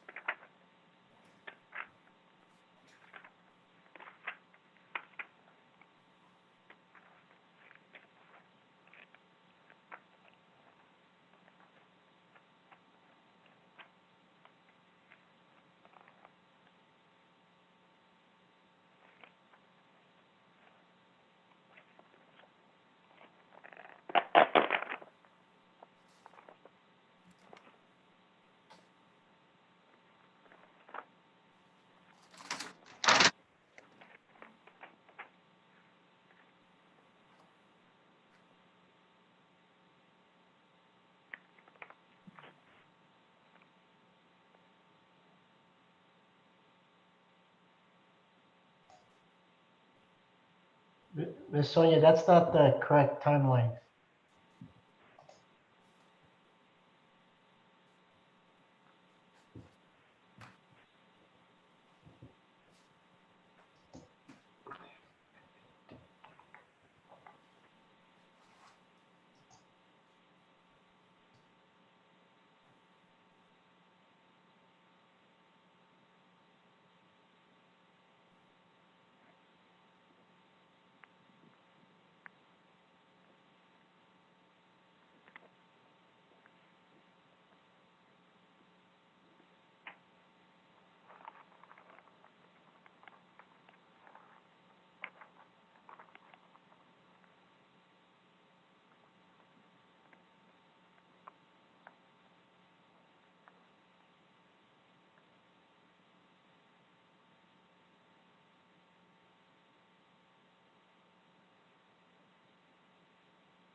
Am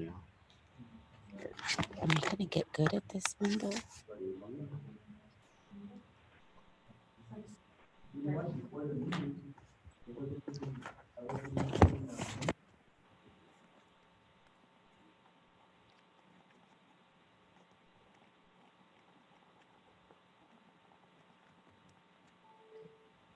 Russians are tampering with my computer.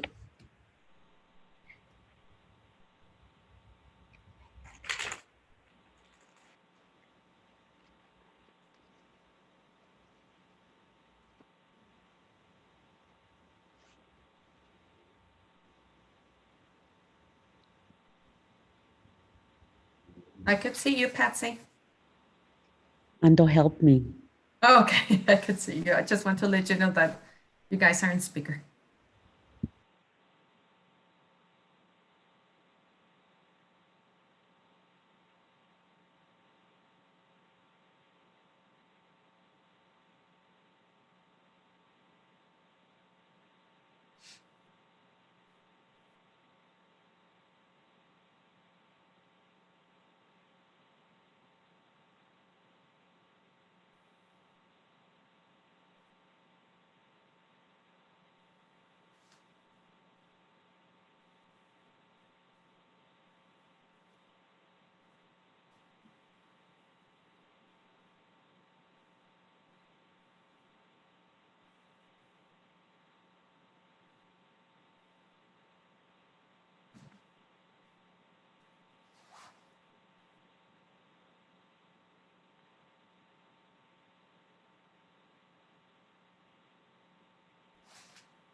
Are y'all there? Hello? Yeah, Hello? we're here. Apparently, Good. apparently we're waiting on Sergio, Armando, and Dr. Galavis.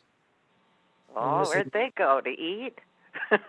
We do not Take know. a lunch break. I'm here.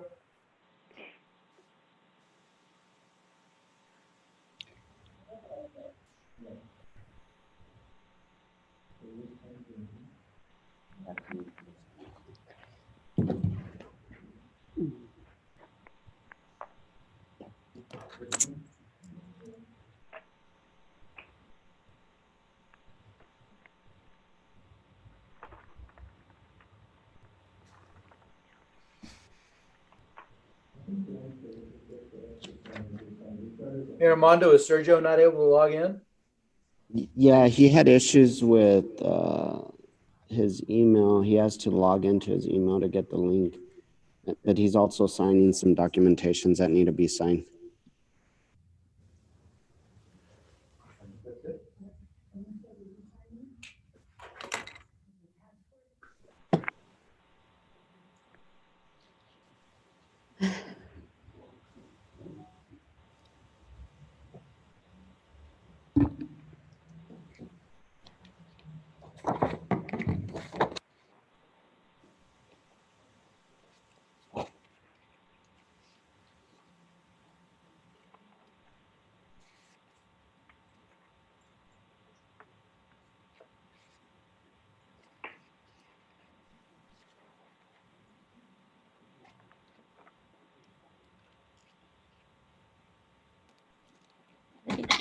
Wendell, where did you get that? Okay, guys, they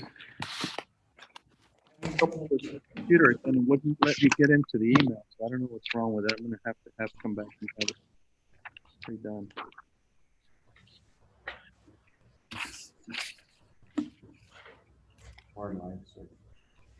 Okay. All right, is everybody back on? Yes, sir. Okay. Steve? Yes, sir. So All right. I think All right. Sonia can bring us back from closed session. Yes, okay, Sonia, the time is 5:19 when we close the executive session. If you'll bring us back into open session. Yes, sir. The time is now 5:28, 7U business. A discussion and possible action regarding replacement of trustee Iglesias to include the application process and timeline. All right. I don't know how you want to handle this part of the process discussion. And I know Dr. Galavis has the same background documents that I was provided. I mean, the basic. Actually, go ahead, Steve. Sorry.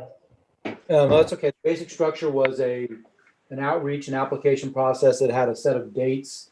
The last time you all ran it from a period of about 5 to 6 days. And then you had a period where applications would be online for 2 weeks. And then you had a special meeting to review the applications, and then another special meeting to attempt to resolve the appointment process. The timeline that I'm looking at, Dr. Galavis, overall was a little less than a month, about a third. In fact, I do have a sample one. Sonia, do you have the sample one? If not, can you let me share my screen? Yes, sir. It was part of the board book. No, the one that you and I did. Yes, sir. It was part of the board book, Dr. Galavis. Yes. Andrew, can I see that, please? Yes.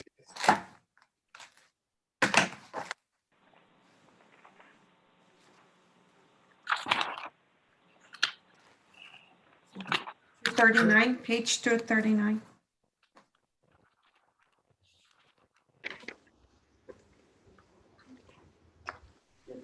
I'm looking at actually. There you go. That's the timeline, right? Correct. Mm-hmm. The proposed timeline. Okay, it's similar. 39. It's similar to the one we did in 2018. I'm okay with Yes, sir. that. Dr. Galavis asked me to mirror it. There you go. Yes.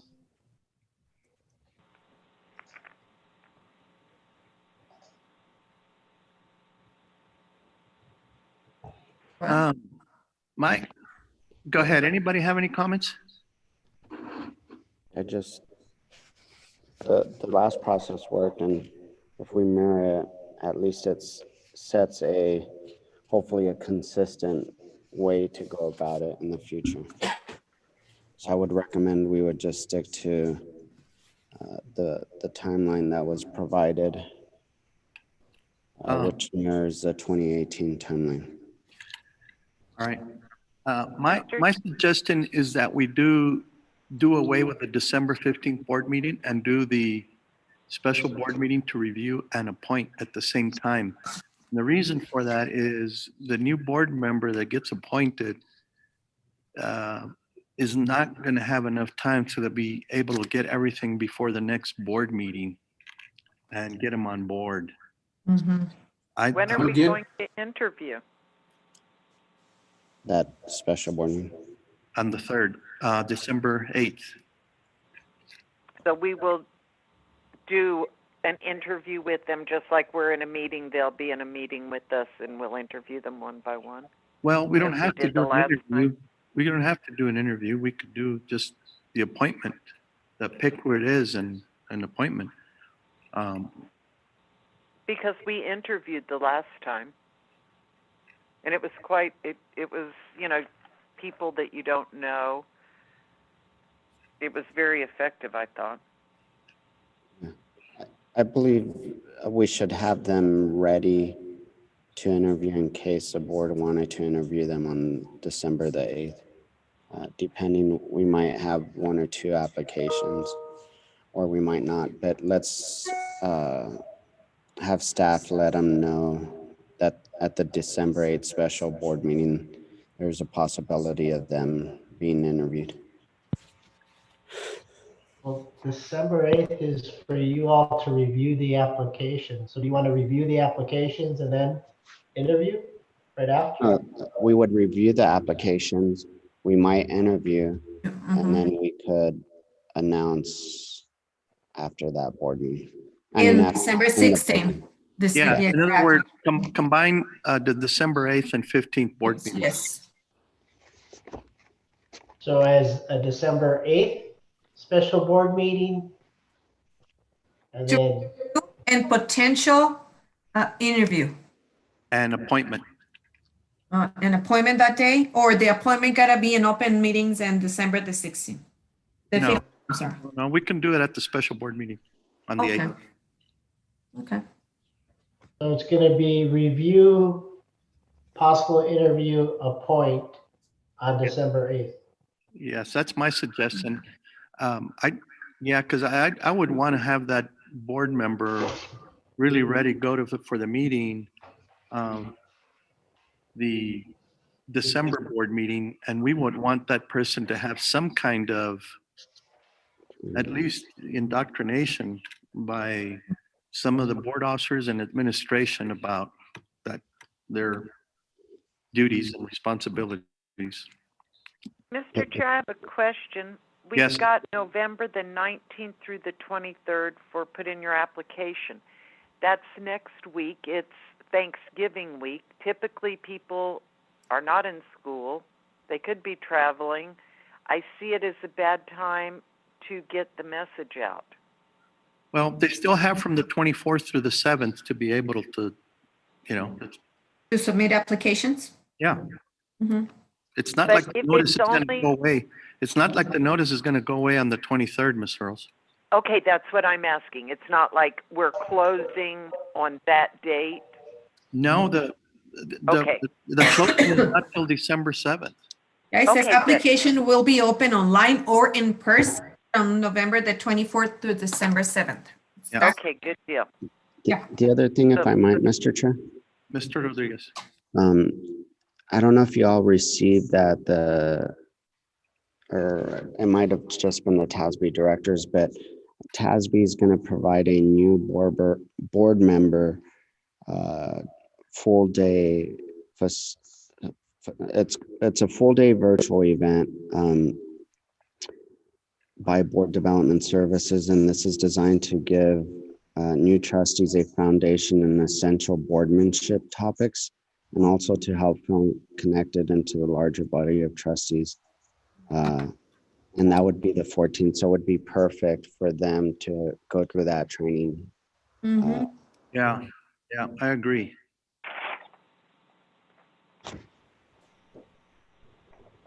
Yeah, if we didn't do it, I'm glad that Tasby's, is it Tasby or who is it? TASB is going to be providing it for the For new board members, right? That- Is this that for would- new board members? Yeah, and that kind of takes the load off us having to do it for the board meeting, but I think the board officers and administration still need to meet whoever we appoint to give at least some with respect to our district. But the 14th, that they're going to be able to have a meeting from TASB to go over their duties, responsibilities and all that, that's perfect for us to have somebody on board on the 8th. Before the 14th, they can meet with the district personnel and board officers, and then after that, they'll go to the December 14th virtual meeting on TASB. That's perfect. Mhm. I make a motion to approve what was discussed. And I second. All right. We have a motion and a second to approve the process as discussed with respect to the filling of the vacancy of the Board of Trustees, Cananeo Independent School District. That was Ms. Iglesias' position. Any further discussion from the board? Should you outline what it is verbally Yeah. for anyone who's listening? Yes, November 19th through the 23rd would be an outreach for asking people to apply for the position to be considered. The application process actually will begin to receive applications from November 24th through December 7th, online or in person. December 8th will be a special board meeting to review applications, do possible interviews, and appoint the vacancy. All right. Anything further from the board? All right, Sonia, please pull the board. Yes, sir. Mr. Coronado, Yes. Mrs. Mendoza, Yes. Mr. Payan, Yes. Mr. Rodriguez, Yes. Mrs. Searles, Yes. and Mrs. Trout. Yes. Motion passes. All right, next agenda item. Yes, sir. Item 7B, discussion and possible action regarding sale of real property located on West Side Drive adjacent to Garcia Elementary School. President Coronado, if I may. Yes. So we gave you all an update on the transaction that is currently under contract with the due diligence period still in effect and the feasibility study period in effect, still in effect for the possible sale of the land. The purchasers made a request of the district. It's my understanding from our discussion in closed session that the board wants the administration with our assistance to evaluate a couple of the items that they are making requests about before we give them a response on their request for a reduction in price. I believe we can get that done before the December meeting, and we'll endeavor to do so. And we'll have the real estate broker, CBRE, communicate to the potential buyer that the school district is looking into their requests, and they still have time left on their feasibility period. So it's still within their option to cancel the contract if they choose to do so. It's just a matter of us investigating the items that they are claiming affect the price of the land. Right, and I think with that, the board is will proceed with respect to as what was discussed in closed session with respect to the issues regarding the potential problems with the sale of the land. I do have a question, Mr. Chair. Ms. That Searle. will not be, that's not at any additional cost to us. This is just to evaluate, correct? Well, I think administration with one of those items is going to investigate what it's going to take and what cost to the district it might be with respect to at least one of those issues would be the flood zoning. But at this point, we're not doing anything. We're just investigating. Is that correct? That is my understanding. Okay. Thank you, sir. All right. Anybody else? Okay, so at this time, the board will take no action on this agenda item. Or Steve, do we need A motion? from the board for you to proceed as discussed in closed session? Yeah, I think that's best, just so we have a record. Okay. All right. I made a motion, Mr. Chair, to proceed and what was spoken in closed session. All right, do I hear a second? All right, we have a motion and a second on this agenda item, and that's for the board giving authorization to administration, our council, and our realtor to proceed as instructed on those issues as discussed in closed session with regard to the sale of the land. Any further comments from the board? All right, Mr. Rodriguez. Mr. Chairman, goes to that it also allows. I can't hear him. You're on mute. You're on mute.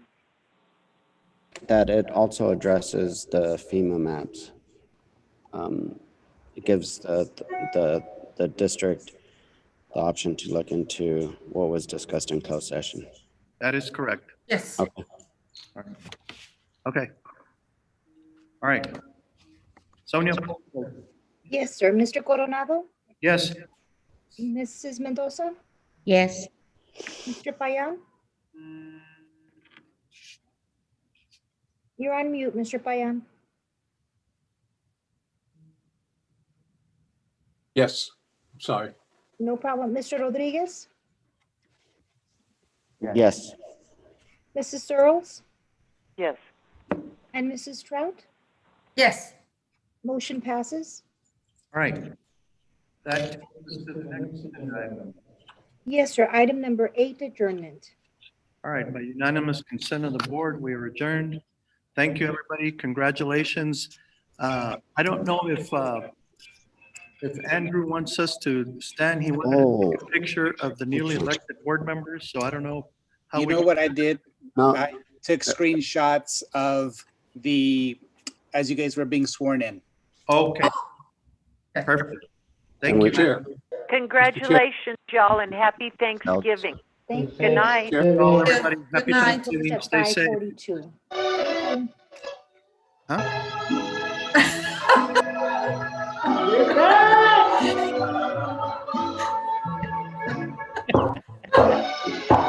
Thank you for that, Mr. It Payne. was a good one. He was